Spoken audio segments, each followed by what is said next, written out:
We did that story on NASA saying global warming tipping point's coming in about 10 years. Everybody panic. God, if we could only have a president who would understand that urgency, who could that be? Who could that be?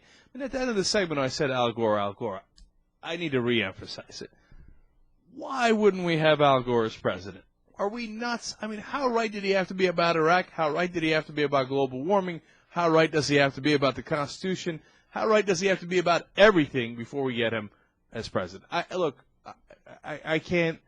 I've never liked a candidate/non-candidate more probably in my life.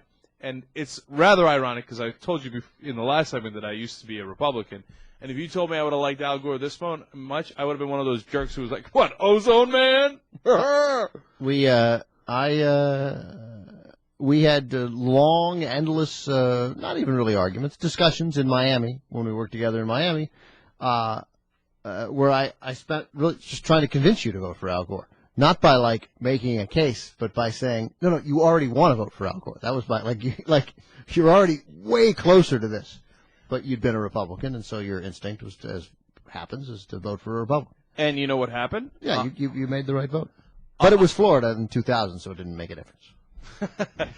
Look, what I pride myself on is looking at the facts. And I looked at the facts, I looked at the 3 debates, and Al Gore was the first Democrat I ever voted for because I said, that dude right there, George W. Bush, is a dummy. Yes, you did. Okay. There's no question. You eventually came around, not so much because of Gore, but you came around. Although you were unimpressed with all the you were very consistent.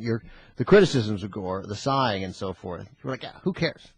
I was like, why would I care if the president sighs or not? He should sigh. He kicked the living crap out of Bush. And remember, at the time, I'm a Republican. I want Bush to win. You wanted Bush to win? You maintained that he might be a different kind of Republican, the compassionate conservatism? Remember, he was running on compassionate conservative, and I thought, that's what I am.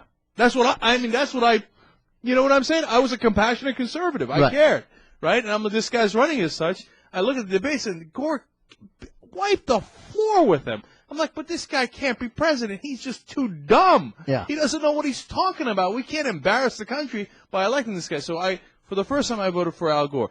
And then, before, I didn't believe this global warming stuff and the ozone and all that stuff. But it was the late 1980s, the mid-1990s. The jury was out. I thought.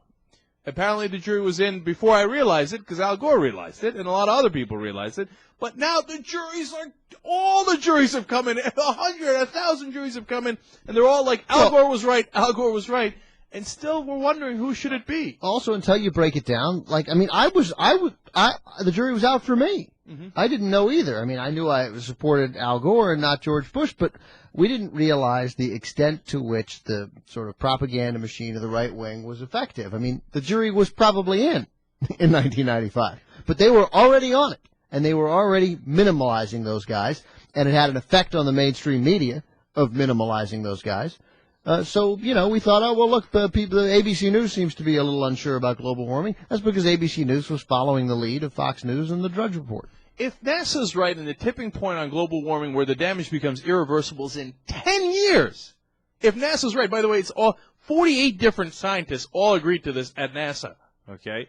I'm sorry, U.S. and French scientists together worked on this NASA/Columbia study, okay? Now, if they're all right, okay, and they all agree, if they're right, who do you want as president? Mitt Romney? Yeah, also... You want Rudy Giuliani? Forget all that. Hillary Clinton? Are you convinced Hillary Clinton or some of the other Democratic candidates understand the urgency of the problem? Or do you want somebody to come in on the first day, roll up the sleeves, and say, let's get to work? Yeah, the second best person on this running now is of the candidates considered by the mainstream media to be legitimate are, because Bill Richardson, I don't know, maybe he's got all kinds of ties to energy, but is Barack Obama, anyway, who I think would roll up his sleeves and do something about it. He talks about it every time. Again, it is a consistent talking point for him. Mm-hmm. Nobody's going to beat Al Gore on it. No one. There's no question. But Obama talked about it. I literally don't know anything that Obama said about it. That doesn't mean he doesn't say about it. I guarantee it. He talks about it all the time. It's right. It's ripping the Bush administration on a rock, talking about global warming. He talks about it all the time. Barack Obama is so far behind Al Gore, but he might be the only one that might see him in the horizon. Oh, look, Al Gore, 100 miles ahead of me on this one. And the rest of them don't even see Gore. Yeah, so that said, they'd all be better than Mitt Romney on it. And suppose those scientists are mistaken. Suppose they are wrong. Suppose they're being reactionary, and it's not 10 years. It's 25 years or 40 years. Then who do you want as president? Also, what are we waiting for? Yeah. Like, Of course, you still want Gore Yeah. if it's going to be 25 years or 40 years. why would you risk it? We got to go. We got to go. We got to do this.